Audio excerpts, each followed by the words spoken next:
Hello दोस्तों, स्वागत है आपका आपके अपने यूट्यूब चैनल स्टडी विथ एजे में।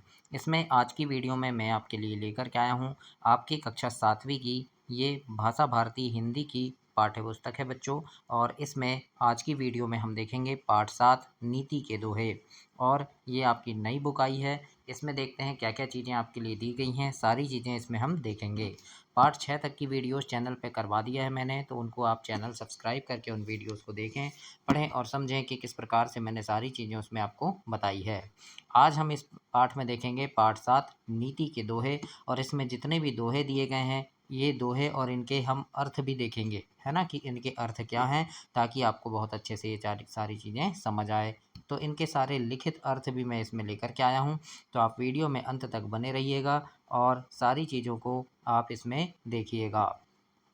जैसे यहाँ पर देखो, सबसे पहला दोहा दिया है बच्चों कि और एक बात बता दूँ, चैनल ध्यान से सब्सक्राइब कर लेना। आपकी तिमाही, छमाही, वार्षिक परीक्षा के समय सारी चीज़ें, पेपर की वीडियो, आईएमपी प्रश्नों की, ये सारी चीज़ें चैनल पे मैं डालते रहता हूँ। और अभी आपकी वर्कबुक आएगी, एड ग्रेड वर्कबुक, उसकी भी वीडियोस चैनल पे डलेंगी, तो उसको भी देखने के लिए चैनल को आप सब्सक्राइब कीजिएगा।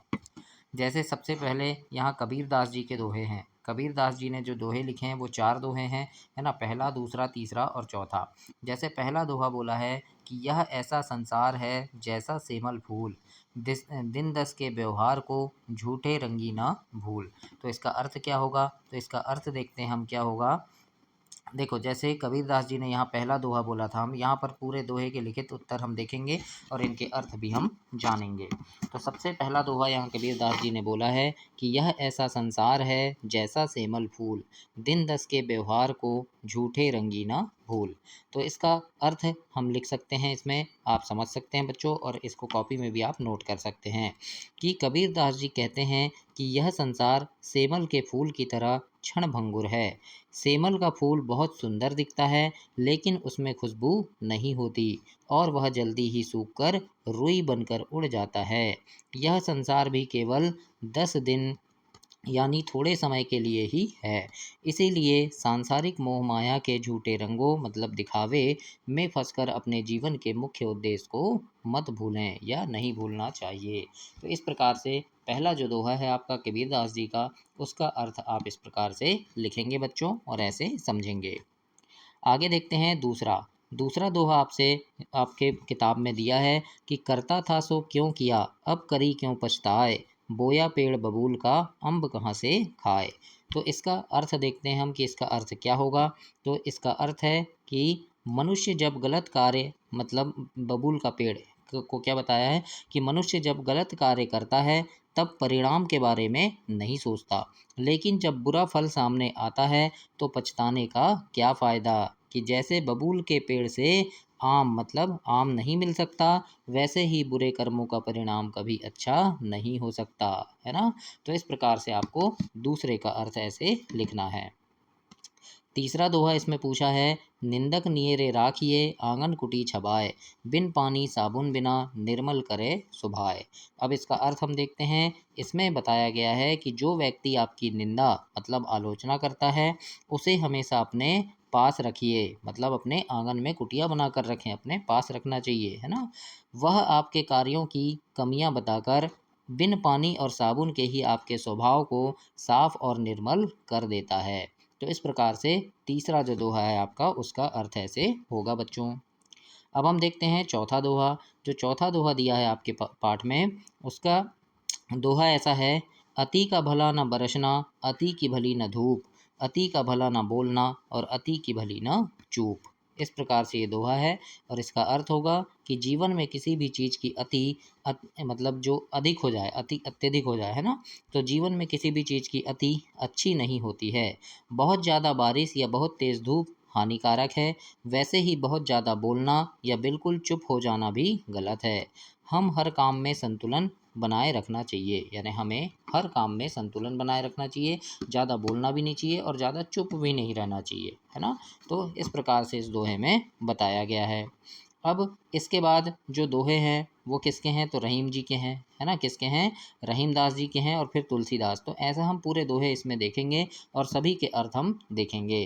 तो आपके पाठ में अगला दोहा है पांचवा कि तरुवर फली नहीं खात है, सरवर पियहि न पान, कहीं रहीम पर काज हित, संपत्ति सिंचहि सुजान। इस प्रकार से ये दोहा दिया है और इसका अर्थ होगा कि जिस प्रकार वृक्ष अपने फल स्वयं नहीं खाते हैं और सरोवर अपना पानी स्वयं नहीं पीता, सरोवर मतलब तालाब, सरोवर अपना पानी स्वयं नहीं पीते, उसी प्रकार सज्जन और बुद्धिमान लोग दूसरों की भलाई के लिए धन और संपत्ति का संचय करते हैं, है ना। तो इस प्रकार से इस दोहे का अर्थ ऐसे आपको लिखना है और पढ़ना और समझना भी है। आगे देखते हैं, छठवां दोहा इसमें दिया है, एकै साधे सब सधे, सब साधे सब जाए, रहीमन मूलहि सींचिबो, फूलें फलें अघाए। इस प्रकार से ये दोहा है और इसका अर्थ होगा बच्चों कि एक समय में एक ही मुख्य काम या लक्ष्य पर ध्यान केंद्रित करना चाहिए, जिससे बाकी सारे काम स्वतः बन जाते हैं, मतलब खुद ही बन जाते हैं। एक साथ कई काम शुरू करने से कोई भी काम ढंग से पूरा नहीं हो पाता। जैसे कि सिर्फ पौधे की जड़ में पानी देने से वह फल फूल देता है, ना कि हर पत्ते को अलग अलग, है ना। मतलब हम पौधे को पानी देते हैं तो कहाँ देते हैं, जड़ में देते हैं, है ना। सभी पत्ते को अलग अलग पानी थोड़ी देते हैं, लेकिन हम जड़ में देते हैं तो वो पानी पूरे पेड़ में पहुँच जाता है। तो इसी प्रकार से यहाँ कहा गया है कि एकै साधे सब सधे, सब साधे सब जाए, रहीमन मूलहि सींचिबो, फूलें फलें अघाए। इस प्रकार से छठवें दोहे का आपका अर्थ होगा।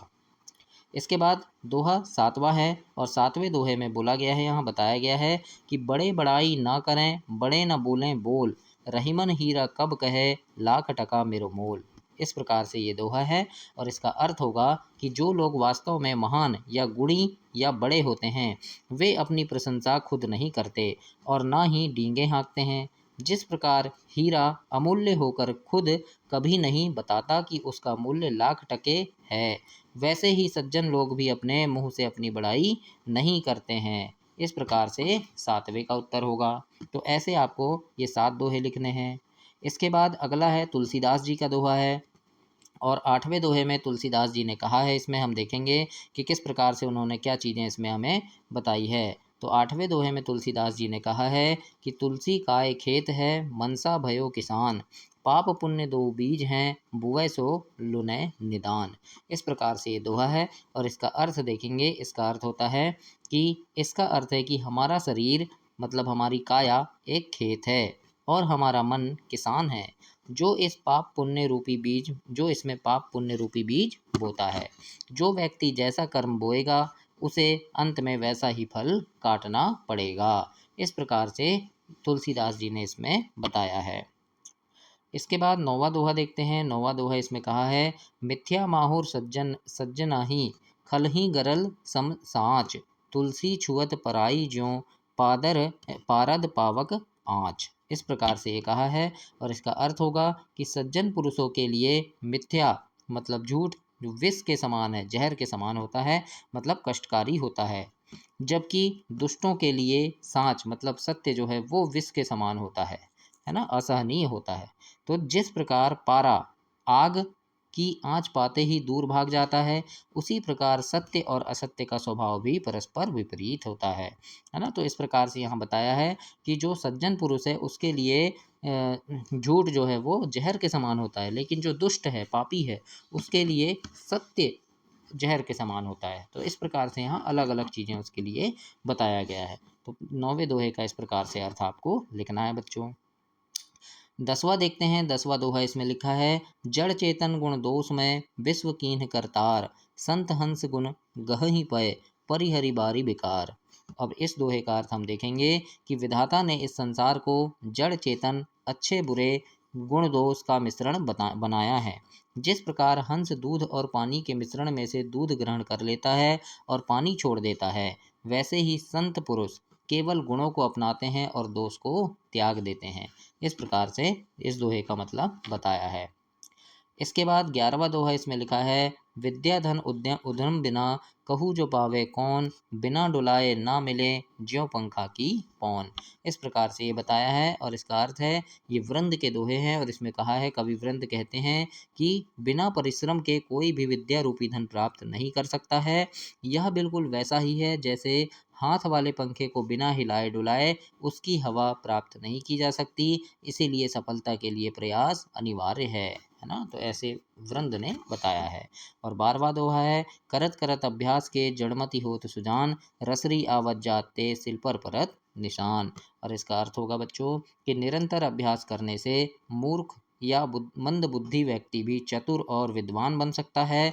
जैसे कुएं से पानी खींचते समय कोमल रस्सी के बार बार आने जाने से कठोर पत्थर पर भी गहरे निशान बन जाते हैं, वैसे ही अभ्यास से कठिन कार्य भी संभव हो जाते हैं। इस प्रकार से ये 12वें दोहे का उत्तर हुआ। इसके बाद 13वां दोहा है और उसमें पूछा है, सज्जन तजत न सजनता, कीन्ही हेहु दोष अपार, ज्यों चंदन छेदे तऊ, सुरभति करे कुठार। और इसका अर्थ होगा कि एक सच्चा और सज्जन व्यक्ति अपनी भल मनसाहत मतलब सज्जनता कभी नहीं छोड़ता है, चाहे उसके साथ कोई कितना भी बुरा व्यवहार क्यों ना करे। जिस प्रकार चंदन के पेड़ को कुल्हाड़ी से काटने पर भी चंदन अपनी खुशबू से उस कुल्हाड़ी को भी सुगंधित कर देता है, और सज्जन पुरुष बुराई का उत्तर भी अच्छाई से ही देते हैं। इस प्रकार से 13 जो दोहा है 13वां नंबर का, उसका उत्तर ऐसे बताया गया है। तो इस प्रकार से आपको इन दोहे का उत्तर ऐसे लिखना है बच्चों।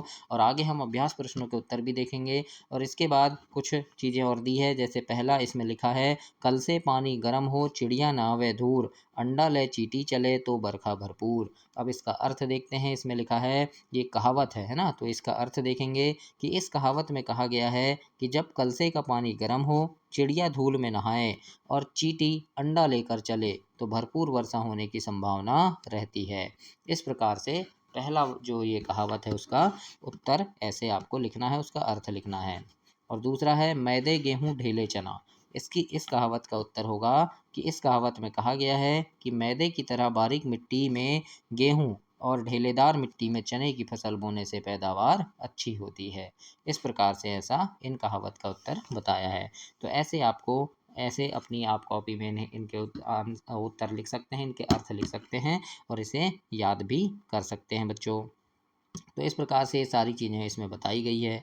अब इसे घाघ और भंडारी भी कहते हैं, है ना। अब यहाँ पर भी आप थोड़ा सा इसे पढ़ सकते हैं कि जैसे यहाँ लिखा है, हिंदी साहित्य में दोहे और कहावतों के लेखन की पुरानी परंपरा रही है। नीति शिक्षा उपदेश उक्ति चमत्कार आदि के लिए दोहा एक सशक्त माध्यम रहा है। कहावतें मनीषियों और साहित्यकारों के अनुभवजन्य कथनों का रस तत्व होती हैं। तो इस प्रकार से आप इनको पढ़ेंगे आगे। अब इसमें विशेष क्या है कि यहाँ लिखा है, पहली कहावत में कहा गया है कि जब कलसे का पानी गर्म हो, चींटी धूल में नहाए और चिड़िया धूल में नहाए और चींटी अंडा लेकर चले तो भरपूर वर्षा होने की संभावना रहती है। और दूसरा है कि किस प्रकार की मिट्टी में कौन सी फसल बोई जाए, इसके लिए बताया गया है ना, कि मैदे की तरह बारीक मिट्टी में गेहूं और ढेलेदार मिट्टी में चने की फसल अच्छी होती है। ये दूसरे कहावत में बताया गया है। जो यहाँ पर लिखा है मौसम और कृषि संबंधी कहावतें, इसे घाघ और भंडारी ने लिखा है। तो इस प्रकार से आपको ऐसे लिखना है। तो ये सारी चीज़ें इसमें दी गई है बच्चों। अब यहाँ पर देखिए, यहाँ आपके लिए निम्नलिखित शब्दों के अर्थ शब्दकोश से खोज कर लिखिए। अर्थ लिखना है आपको, तो इसके अर्थ भी मैंने यहाँ नीचे शब्दार्थ में लिखा दिया है कि किस प्रकार से किसका अर्थ कैसे आपको लिखना है। तो जैसे यहाँ लिखा है, मिथ्या, मिथ्या मतलब होगा झूठा या असत्य। करी मतलब करना, अति यानी अधिक या ज़्यादा, निंदक यानी बुराई करने वाला, निर्मल यानी स्वच्छ या साफ, तरुवर यानी पेड़, सरोवर यानी सरवर यानी सरोवर या तालाब भी बोलते हैं हम। उसके बाद पान यानी होता है पीना या फिर एक विशेष प्रकार का पत्ता, है ना। पान मतलब पीना भी होगा और पत्ता को भी हम पान कहते हैं। संचही यानी इकट्ठा करना, पोहिए यानी पिरोना, सुजान यानी समझदार या सज्जन सज्जन या सयाना, गरल यानी विष या जहर होता है, और वशीकरण यानी वश में करना, तज यानी त्यागना, पातक यानी पाप या अपराध होगा। इसके बाद पौन, पौन यानी होता है पौन यानी पवन या 3/4। उधम मतलब उद्योग या परिश्रम, डुलाए मतलब झूला झुलाना, जड़मति यानी मूर्ख या बुद्धिहीन, सिल यानी पत्थर, सुरभित यानी सुगंधित, कुठार यानी कुल्हाड़ी, वारी यानी जल, पय यानी दूध और गह यानी ग्रहण करना। तो इस प्रकार से आपको शब्दार्थों के अर्थ ऐसे लिखने हैं और अपनी कॉपी में पुस्तक में ऐसे इसे कंप्लीट करना है। इसके बाद आगे हम देखेंगे अभ्यास में बोध प्रश्न हैं, इनके उत्तर भी हम देखेंगे। और दोस्तों चैनल ध्यान से सब्सक्राइब कर देना। आपके पाठ्य पुस्तक के पूरे जितने भी पाठ हैं सभी की वीडियो, सभी के प्रश्नोत्तर, अभ्यास प्रश्न इस चैनल पर आपको इसी चैनल पर मिलेंगे।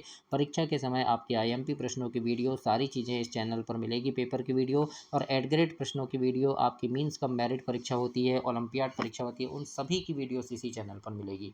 तो सभी को देखने के लिए आप चैनल को ध्यान से सब्सक्राइब करें और वीडियो को लाइक भी करें। और दोस्तों अगर कोई चीज़ इसमें आपको गलत लग रही है, मैं कि कोई चीज़ में कमी है, तो आप मुझे ज़रूर बताइएगा, मैं उसको ज़रूर पूरा करूँगा। अब यहाँ पर प्रश्न है पहला, बोध प्रश्न में निम्नांकित प्रश्नों के उत्तर लिखिए। क से लेकर ज तक आपके जितने भी प्रश्न दिए हैं इनके लिखित उत्तर हम दूसरे पेज में मैं आपके लिए लिख करके लेके आया हूँ। तो यहाँ से देख करके आप इसे लिख सकते हैं बच्चों, है ना। टाइपिंग करके काफ़ी अच्छे से मैं यहाँ पर लिखा हूँ। तो इसको चलो पढ़ते हैं हम कि कौन से प्रश्न का उत्तर कैसे होगा। क नंबर में है कि कवि के अनुसार अति कहाँ कहाँ वर्जित है। तो इसके उत्तर में हम लिखेंगे कि कवि के अनुसार अति हर जगह वर्जित है। ख नंबर का प्रश्न पूछा है कबीर के अनुसार निंदक को निकट रखने से क्या लाभ है ना। निंदक नियरे राखी ये हमने पढ़े हैं अभी। तो दूसरे दोहे से ये प्रश्न बना है कि कबीर के अनुसार निंदक को निकट रखने से क्या लाभ है। तो इसमें लिखेंगे कबीर के अनुसार निंदक को पास रखने से हमारे सभी दोष दूर हो जाते हैं। हमने पढ़े थे ना, निंदक नियरे राखिए आंगन कुटी छबाए, बिन पानी साबुन बिना, है ना। इस प्रकार से वो दोहा था, मुझे पूरा याद नहीं है अच्छे से। ग नंबर में देखते हैं, इसमें लिखा है एक साधे सब सधे से क्या तात्पर्य है। तो उत्तर में हम लिखेंगे इसका तात्पर्य है कि किसी एक की मानने से सभी मान जाते हैं, अर्थात किसी आधार को साध कर रखने से सभी आधार स्वयं ही सध जाते हैं या सिद्ध हो जाते हैं। अगला प्रश्न है कवि तुलसीदास ने काया और मन की तुलना किससे की है। तो उत्तर में हम लिखेंगे कि कवि तुलसीदास ने काया की तुलना खेत से और मन की तुलना किसान से की है। अगला प्रश्न है बच्चों संत हंस गुण गही पय, इससे कवि का क्या आशय है। तो इसके उत्तर में हम लिखेंगे कवि यह बताना चाहता है कि संत उस हंस के समान है जो जल को छोड़कर दूध को ग्रहण कर लेता है। इस प्रकार से आप इसका उत्तर लिखेंगे। आगे देखते हैं 4 नंबर का प्रश्न है और इसमें पूछा है कवि वृंद ने सज्जन पुरुष के स्वभाव की क्या विशेषता बताई है। इसके उत्तर में हम लिखेंगे कवि वृंद के अनुसार सज्जन पुरुष कभी भी किन्हीं भी परिस्थितियों में अपनी सज्जनता का त्याग नहीं करते हैं। इसके बाद 6 नंबर का प्रश्न इसमें पूछा है भरपूर वर्षा कब होती है। तो इसमें लिखेंगे जब कलसे का पानी गर्म हो, चिड़िया धूल में नहाए और चींटी अंडा लेकर चले तो भरपूर वर्षा होने की संभावना होती है। इस प्रकार से 6 नंबर का उत्तर हमें लिखना है। अगला प्रश्न इसमें पूछा है चने की अच्छी खेती किस प्रकार की मिट्टी में होती है। तो उत्तर में हम लिखेंगे चने की अच्छी खेती ढेलेदार मिट्टी में होती है। इस प्रकार से इन सारे प्रश्नों के उत्तर यहाँ मैं लिखित लेकर के आया हूँ। आगे भी जो भी अभ्यास प्रश्न है, खालिस्तान है, सारी चीज़ें इसमें हम देखेंगे। तो वीडियो में आप अंत तक बने रहिएगा। अब देखते हैं प्रश्न नंबर दूसरा। और दूसरे प्रश्न में आपके लिए यहाँ पूछा है बच्चों नीचे लिखे विकल्प में सही विकल्प छांटकर रिक्त स्थान की पूर्ति कीजिए। बच्चों चैनल ध्यान से सब्सक्राइब कर देना, आपकी सारी चीज़ें इसमें मिलेगी। काफ़ी मेहनत से आपके लिए ये सारी वीडियो बनाकर मैं लाता हूँ और इसमें कोई कमी हो तो आप मुझे कमेंट करके बताना। वीडियो कैसी लग रही है वो भी आप इसमें बताइएगा। आप कहाँ से मेरी वीडियो देख रहे हैं, अपने गाँव का, शहर का नाम कमेंट बॉक्स में कमेंट करके ज़रूर बताइएगा। इसमें देखते हैं क नंबर में है कवि के अनुसार कुल्हाड़ी को खालिस्तान सुगंधित करता है, कौन करता है, चंदन करता है ना। तो दूसरा नंबर इसमें सही उत्तर होगा। अगला है रहीमन कब कहे लाख टका मेरे मोल। तो इसमें क्या आएगा रहीमन हीरा कब कहे लाख टको मुहे मोरो मोल, है ना। मतलब कि वो हीरा नहीं बताता कि मेरा मोल कितना है। इसके बाद है तुलसीदास ने संत को किसके समान कहा है। तो इसमें है तुलसीदास ने संत को हंस के समान बताया है। आगे देखते हैं कवि के अनुसार बिन साबुन के स्वभाव को साफ कौन करता है। तो निंदक करता है ना। निंदक नियरे राखिए आंगन कुटी छबाए, पढ़े हमने ऐसा। तो उसी से ये प्रश्न बना है। अगला है घाघ और भंडारी की कहावतों के अनुसार धूल में कौन नहाता है। तो धूल में चिड़िया नहाती है। और गेहूं की अच्छी खेती कब होगी। तो मैदे के समान बारीक मिट्टी में होती है। तो ये इसका इस प्रकार से आपको इन सारे विकल्प के ऐसे उत्तर लिखना है। अब इसके बाद हम आगे देखेंगे प्रश्न नंबर तीसरा। यहाँ पूछा है निम्नांकित पंक्तियों का भाव स्पष्ट करना है। का नंबर में लिखा है करता था सो क्यों किया अब करी क्यों पछताए, बोया पेड़ बबूल का अम्ब कहाँ से खाए। और दूसरा है करत करत अभ्यास के जड़मति होत सुजान, रसरी आवत जाते सिल पर परत निशान। तो इन दोनों का उत्तर हम इसमें देखेंगे। इससे पहले चौथा प्रश्न देख लेते हैं, उसके बाद मैं इनके उत्तर आपको बता दूंगा। चौथा प्रश्न इसमें है कि निम्नांकित भावों के लिए दोहों में से उचित पंक्ति छांटकर आपको लिखना है। जैसे इसमें लिखा है महान पुरुष अपनी प्रशंसा स्वयं नहीं करते, तो इसका दोहा क्या हो जाएगा कि बड़े बड़ाई ना करें बड़े ना बोले बोल, ये होगा, है ना। इसके बाद है अधिक बोलना व अधिक चुप रहना अच्छा नहीं होता, तो इसका होगा अति का भला ना बोलना अति की भली ना चूप, ये इसका अर्थ होगा। तो ऐसे आपको इनके खालिस्तान में लिखना है बच्चों। अब हम प्रश्न तीसरे का उत्तर इसमें देखेंगे कि किस प्रकार से उसका उत्तर आपको लिखना है। तो प्रश्न नंबर जो तीसरा था उसका आपको, और उसका तो यहीं पे मैंने आपको बता दिया है जो दोहा था, है ना। ये जो दोनों दोहे हैं करत करत अभ्यास और करता था सो क्यों किया, तो इसका जो दोहा है वो यहाँ पर हमने जब दोहे का अर्थ पढ़े थे तो यहाँ से आप उनका लिख सकते हैं, है ना, देखकर। तो ये मैंने पहले ही बता दिया है। तो अब हम आगे देखते हैं, ये प्रश्न उत्तर भी हमारे हो गए, है ना, चौथा प्रश्न भी हो गया। अब इसके बाद देखते हैं यहाँ भाषा अध्ययन है, और भाषा अध्ययन में आपसे यहाँ प्रश्न पूछा है कि निम्नलिखित शब्दों के तत्सम रूप लिखना है ना। तो तत्सम रूप भी आप यहाँ लिखेंगे। चौथा प्रश्न जैसे यहाँ भाव दोहे की पंक्ति छांट कर लिखना है ना। तो यहाँ पर देखो भावों के लिए दोहों में उचित पंक्ति छांट कर लिखना है। तो महान पुरुष अपनी प्रशंसा स्वयं नहीं करते, तो बड़े बड़ाई ना करें बड़े ना बोलें बोल, ये हो गया, वो मैंने आपको बता दिया था, है ना। भाषा अध्ययन में देखो पहला प्रश्न जो था तो उसका लिखेंगे, जैसे पछताए लिखा है तो इसका हो जाएगा पश्चाताप, स्वभाव का हो जाएगा स्वभाव, चुप यानी चुप रहना या मौन रहना, काज मतलब कार्य, पोहिए यानी पिरोना, मोल यानी मूल्य, आश यानी आशा, नाश यानी नाश, नाश को इस प्रकार से लिखेंगे, पौन यानी पवन हो गया, रसरी यानी रज्जू, निशान सा सलजम वाला सा आ जाएगा, सजनता मतलब सौजन्य, है ना, बरखा वर्षा, घर का ग्रह और खेत क्षेत्र। तो इस प्रकार से हम इसे लिखेंगे प्रश्न नंबर 1 के उत्तर में। इसके बाद दूसरा प्रश्न यहीं पर आपसे पूछा है, प्रश्न दूसरा, और इसमें लिखा है कि निम्नलिखित के दो दो पर्यायवाची लिखना है ना। तो यहाँ जो भी चीज़ें दी है पेड़ पवन पानी सरोवर, इनके हम पर्यायवाची देखेंगे कि किस प्रकार से हम इनके पर्यायवाची शब्द यहाँ पर लिखेंगे। तो जैसे बच्चों यहाँ पर लिखा है पेड़ का, तो पेड़ का देखते हैं, पेड़ को क्या बोलेंगे हम, वृक्ष और तरु, दो दो पर्यायवाची लिखना है ना। पवन का वायु और हवा हो जाएगा, पानी को हम जल और नीर कहते हैं, सरोवर मतलब तालाब या जलाशय, फूल यानी पुष्प या सुमन, नदी यानी सरिता और तटनी हो गया, पक्षी यानी खग और विहग हो गया। तो इस प्रकार से इसे आप ऐसे कंप्लीट करेंगे। इसके बाद आगे देखेंगे हम क्या चीज़ें इसमें दी गई है। तो यहाँ पर देखो प्रश्न नंबर 3 इसमें लिखा है निम्नलिखित शब्दों के सामने दिए गए उनके अर्थ में रेखा खींचकर आपको मिलाना है, मतलब यहाँ पर आपको जोड़ी मिलाना है। जैसे कुटी का हो जाएगा झोपड़ी, है ना। हित हित मतलब क्या हो गया, भलाई हो गया, भलाई करना, है ना। सकल मतलब क्या होता है, सकल यानी हो गया समस्त या सभी, सुरभित यानी होता है सुगंधित, और उधम यानी होता है परिश्रम। तो इस प्रकार से आपको यहाँ पर जोड़ी मिलाना है बच्चों, और इसे ऐसे कंप्लीट करना है। इसके बाद ध्यान ध्यान दीजिए, इसमें लिखा है कि इस पाठ का नाम नीति के दोहे है, और इस दोहे दोहे शब्द का प्रयोग क्यों किया गया है। तो जानिए दोहा क्या है, एक छंद का नाम है। तो यहाँ पर आप इसे पढ़ेंगे कि मात्रा या वर्ण की गणना के आधार पर की गई काव्य रचना छंद कहलाती है, और छंद वह सांचा है जिसमें भाव ढलकर सुंदर और आकर्षक रूप धारण कर लेते हैं। और छंद के प्रकार मात्रिक छंद वर्णिक छंद होते हैं। मात्रिक छंद मतलब जिसकी रचना मात्रा की गणना के आधार पर होती है, जैसे दोहा और चौपाई, ये क्या है, मात्रिक छंद है। दोहा चौपाई और सोरठा, ये क्या है, मात्रिक छंद है। वर्णिक छंद मतलब जिनकी गणना वर्णों की गिनती के आधार पर होती है, जैसे कवित्त, है ना, ये एक वर्णिक छंद है। तो ये आप याद रखिएगा।